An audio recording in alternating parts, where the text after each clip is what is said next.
Fountain welcomes you back, townies. Now this is living. In the previous video, we established the greatest winery in the known world. Not only that, but we gave some good love to forgotten homes. As tradition at this point, we are gonna first place down our roads. And I was like, I felt so adventurous creating that curved road in the previous video, let's make tons of curved roads. So yeah, I experimented quite a few times, deleted quite a few roads, but eventually got to the point of creating curved roads I actually like. While we're doing these curved roads, I just want to say I've got a very special treat for you guys a little bit later in this video to do with Spooktober, and hope you guys are gonna enjoy it. Now this, I'm just creating a future road for future homes.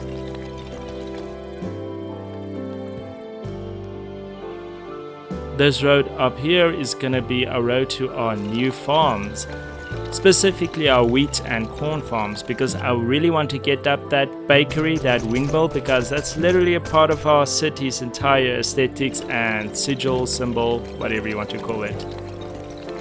Of course, we will be replacing those trees one day. As I always say, we will be reforesting the place once we get to that point. But now we're just deforesting. Think about it, we're using this wood to make our beautiful wine barrels and build homes. Now this road is just to connect to the other side. I thought this would be like a really interesting road to be used in the future. Sadly not in this video, but to connect to a new neighborhood. Now, time to place our beautiful farms. First, of course, we have to put down the main road. Of course, I'm gonna make it curvy and harder on myself. Plop, and they're there. Wow, magic. Now, for the winery, I was thinking we need some parks in this darn place, because it's kind of boring. So I thought, let's give the winery a beautiful maze. The wine estate's value just went up. Floop. That's not a hedge, but now I didn't plan any of this out at all. I'm just going off whatever's, floating into my head, if I can put it that way. But while we're building this maze, I thought about, because it's Spooktober, let's talk about something spooky. I want to talk about dreams I had when I was a bit younger, dreams that I'm so happy I don't get anymore. So the first one I'm going to talk about is really weird, and I didn't felt like scared or anything. It stuck with me like forever since it happened. So it is essentially I'm like on the ground in a field, like a beautiful green field, and half of my body's on the other side of a fence, but I can't move. But I can, for some reason, see everything clearly from my eyes, even though I can't move. On the other side is a very thin cow, like really thin, eating my legs, like literally chewing on my legs, but I don't feel it at all. And there's this guy standing like above me, but on the other side at the same time, milking the cow. And then he takes a sip of the milk and he looks at me and he says, yummy, filtered blood. Now, I don't know what that says about my psyche, but that's what I dreamt the one time. It's really creepy, and I will never forget it. Yeah. Give me your weird dreams down in the comments if you have had any really strange or scary dreams. I'd like to hear them. Yes, I wanted to put a tree in the middle. I was like, no, that's gonna be too helpful in the maze, even though this hedge isn't tall enough. I like the aesthetic of the fence and the hedge, and I was just adding park benches for our little drunk guests that are on the wine route. I need to take rest because they're definitely gonna get lost in this thing. Now I was thinking, yeah, this dark swirl looks really good. In my head I thought it was kind of like little black rocks dotted everywhere. But we're gonna add in dirt roads, but I would later discover as I do my little showcasing things, we don't actually need those dirt paths because the people still go to the benches without pathing. But the thing is, I don't want them to walk through the hedge. So, but we'll look at it. I'm just trying to make the hedge a bit harder, so I closed one end and yeah, now no one, that you won't find the other way at all. So just making it a little bit harder and yeah, just a little bit more interesting, I guess. Now guys, a treat is right around the corner. I really hope you guys enjoy it. Have fun watching. I wonder what treasures lie in this pond. What? You don't know? No what? Okay, this might just be a tall tale, but I believed it happened. What happened? So, you know that fence against the maze? Well, it wasn't there when I was a kid. Yeah, and I mean like, the maze was there probably before any fence around the place. No, the place always had fencing except that part where the maze is, cause it acted like a fence anyway. Where are you going with this? Apparently a group of friends out of town was doing the wine tasting route, having a bit too much. As one does. They thought it would be fun, for some awful reason, to do the maze nearing dark. Naturally they got lost and separated, no one knows how long they were in there. And they found their way out. Okay. But one of the friends went into a panic when she found out her husband went in looking for them. He stayed behind because he wasn't feeling right, so they went to the winery to find some help. They found his dead body. They found him alive. He was jumpy and unresponsive. Some said there was some kind of whitish foam coming out of his mouth. Nearing the bottom exit, he suddenly screamed something like, "You wanna hurt me? I know! He pulls out a Swiss knife, he stabs his fiancée and runs after the others. They manage to wrestle the knife away from him, but he keeps hitting, even biting. They kick him to the ground, but he gets up completely fair, chasing one guy down. He bites a chunk out of the guy's arm as the guy was trying to force himself through the hedge to the other side, literally right there. As the guy was running, bleeding everywhere, screaming for help, a lot of people came out of their homes wondering what the hell is going on. He managed to get away.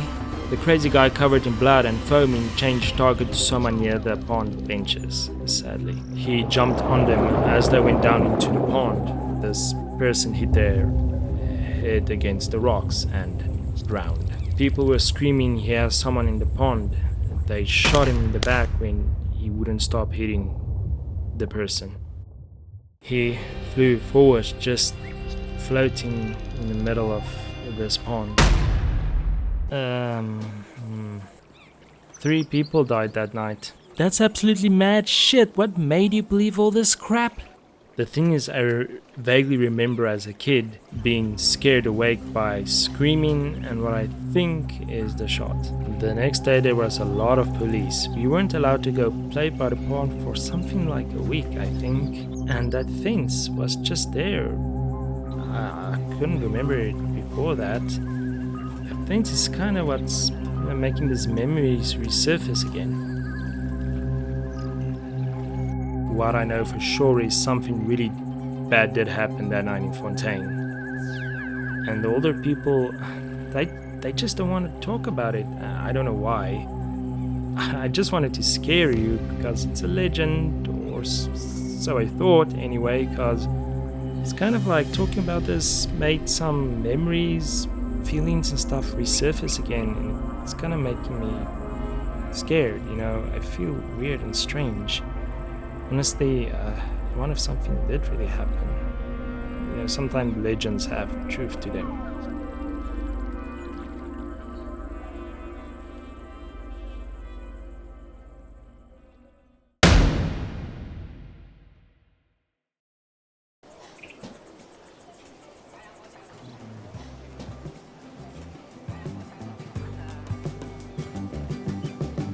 Please like, subscribe. If you enjoyed my little short horror film I made for you guys in this video, a dark tale of our little quaint village, if you will. fountain has its dark secrets. But anyway, here we are at our new decorated pond park that has definitely no corpses in the pond, I promise. I just like all the reeds going into the pond, and I was thinking I'll still improve it in the future.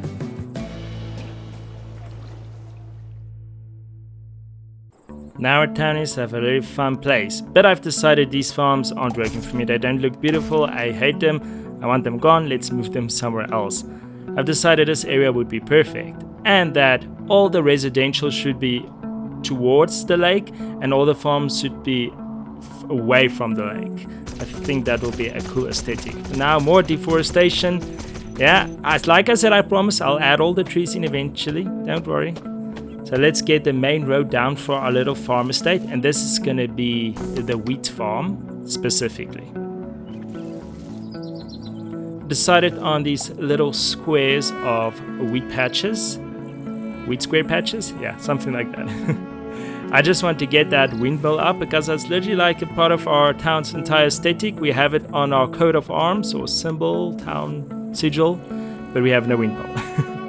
Anyway, now, while we're building this out, I want to tell you another one of my weird dreams. And I only really had 2 or 3 of these weird dreams.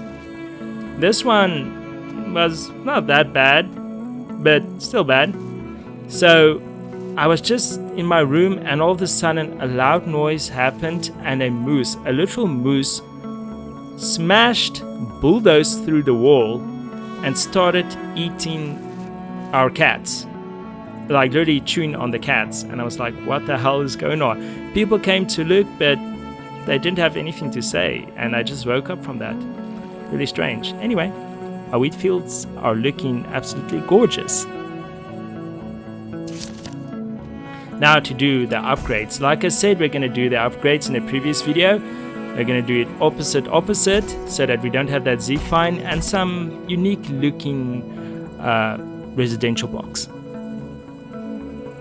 And this will be our first family to be on a fully second floor, if I can put it that way. Now to build out our little square here further, because this is going to be our main tourist attraction when people get off the train. It's where the latest fashion is going to be, all the yummy foods, the best market, you know, all that kind of things. So I thought, let's get down the clothing store, because that is our next requirement really. I think it's going to be nice if not having to go to another town to get, you know, new undies.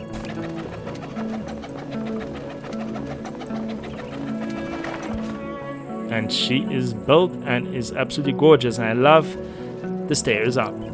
So someone's definitely living up there, which I like. That's like mixed residential, yeah, mixed use. They just expand the curb a little bit, and I've seen the sand one matches perfectly. We're just gonna make like it's like a kind of sandstone pavement, you know. There's also enough space for them to get upstairs.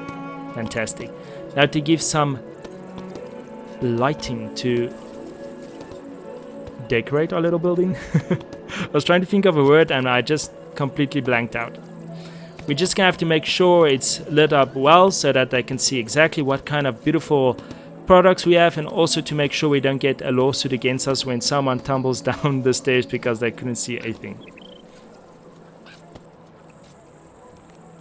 Now just to, I don't know, add something to this curb, let's put some pots, some planters down, some flowers, all that kind of nicey jazzy stuff.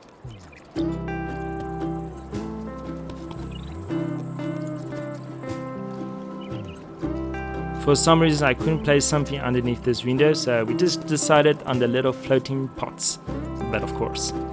And of course, crazy sunflower lady right over the street, our neighbor there, gave us some sunflowers. And like I said, if I see open spaces, I have to put something there, just can't help myself. But this looks a little bit better than the wineries one. Now, the people that have to like maintenance these and in pots as floating plants, I'm really sorry, but that's your problem, not mine. Of course, you have to make sure we have lights everywhere, because Yeah, we just have to. I like that we can add this little cute pots right next to the clothing. Really adds to the vibe. And ooh, I see an open wall. I need to place something there.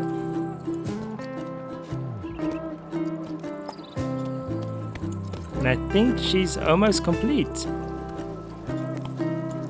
Ah, stunning, wouldn't you guys say? Now this is a clothing shop that's gonna smell like a florist. You might just mistake it for a florist. Let's see if we are lawsuit safe.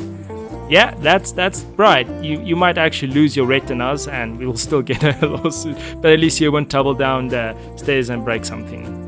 Because yeah, it you can see.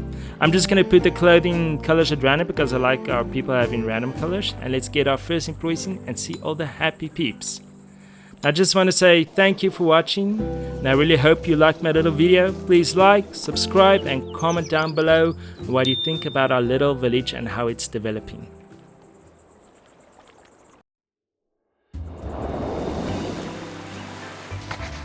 Fountain thanks you for your support. Now this is living. Have an awesome, terrific, horrific Spooktober.